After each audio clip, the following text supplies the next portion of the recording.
Saudara-saudari, Injil kita pada hari ini diambil dari Injil Markus bab 11 ayat 27 sampai 33. Beberapa waktu sesudah mengusir para pedagang dari halaman Bait Allah, Yesus dan murid-muridnya tiba kembali di Yerusalem. Ketika Yesus sedang berjalan-jalan di halaman Bait Allah, datanglah kepadanya imam-imam kepala, ahli-ahli Taurat dan kaum tua-tua. Mereka bertanya kepada Yesus, "Dengan kuasa manakah engkau melakukan hal-hal itu? Dan siapakah yang memberikan kuasa itu kepadamu sehingga engkau melakukan hal-hal itu?" Yesus menjawab, "Aku akan mengajukan satu pertanyaan kepada kalian. Jawablah aku dan aku akan mengatakan dengan kuasa mana aku lakukan hal-hal itu. Pembaptisan Yohanes itu dari surga atau dari manusia? Jawablah." Mereka memperbincangkannya seraya berkata, "Jikalau kita katakan dari Allah, ia akan berkata, 'Kalau begitu mengapa kalian tidak percaya kepadanya?' Tetapi masakan kita katakan dari manusia? Sebab mereka takut kepada orang banyak, karena semua orang menganggap bahwa Yohanes betul-betul seorang nabi." Maka mereka menjawab kepada Yesus, "Kami tidak tahu." Maka kata Yesus kepada mereka, "Jikalau demikian, aku pun takkan mengatakan kepada kalian dengan kuasa manakah aku melakukan hal-hal itu." Demikianlah sabda Tuhan. Terpujilah Kristus.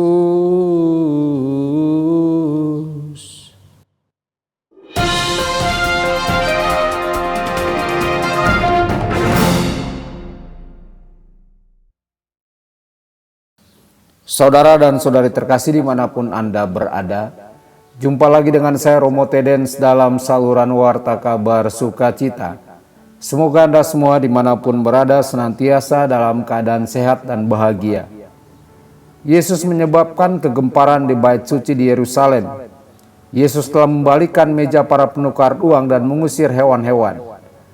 Orang lain pasti akan masuk penjara kalau melakukannya, tetapi yang melakukan itu adalah Yesus dan saatnya belum tiba. Namun tetap saja para imam kepala dan ahli Taurat mencari penjelasan atau lebih tepatnya alasan untuk menuduh Yesus.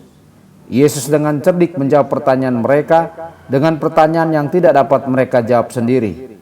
Saudara-saudari, betapa ketidaktulusan para ahli Taurat dan orang Farisi menyinggung Tuhan kita. Tuhan kita tidak akan berbicara kepada mereka dengan jelas karena tujuan mereka adalah memutarbalikan kata-katanya. Apakah kita juga membenci ketidaktulusan? Apakah kita menemukan jejak ketidakjujuran dalam hidup kita sendiri? Apakah kita lebih peduli tentang apa yang orang lain pikirkan atau tentang apa yang Yesus pikirkan? Saudara-saudari, Yesus tidak mengatakan apa-apa, tetapi mereka tahu Dia bisa melakukannya. Hati nurani mereka yang bermasalah sadar bahwa itu akan menjadi tuduhan yang pantas. Mengapa mereka tidak percaya pada pendahulu Tuhan? Bukankah karena alasan yang sama mereka tidak percaya kepada Tuhan sendiri? Yohanes Pembaptis memanggil mereka karena ketidaktulusan mereka. Mereka pergi untuk menerima baptisan pertobatannya, tetapi mereka tidak benar-benar bermaksud mengubah hidup mereka. Apakah Yesus harus mencela kita karena ketidaktulusan kita? Apakah kita pernah pergi untuk menerima sakramen torbat tanpa keinginan yang sungguh-sungguh untuk mengubah hidup kita? Atau apakah kita menghindari pengakuan sama sekali karena kita benar-benar tidak melihat apapun dalam perilaku kita yang perlu diubah? Hal ini tentu saja bukan yang pertama atau terakhir kali ketidaktahuan dimohonkan untuk menghindari konsekuensi kebenaran, tapi ketidaktahuan semacam ini jelas bisa disalahkan.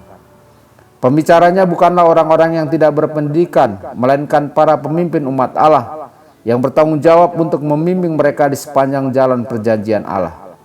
Meskipun secara umum diterima bahwa Yohanes Pembaptis adalah seorang nabi besar yang menggerakkan orang-orang berdosa untuk bertobat dengan khotbahnya dan teladannya, otoritas Yahudi tidak mau menerima bahwa siapapun selain mereka sendiri dapat mengklaim otoritas apapun atas nama Tuhan.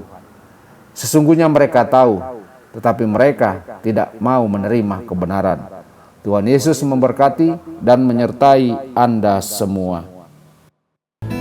Sabda Allah adalah kebenaran.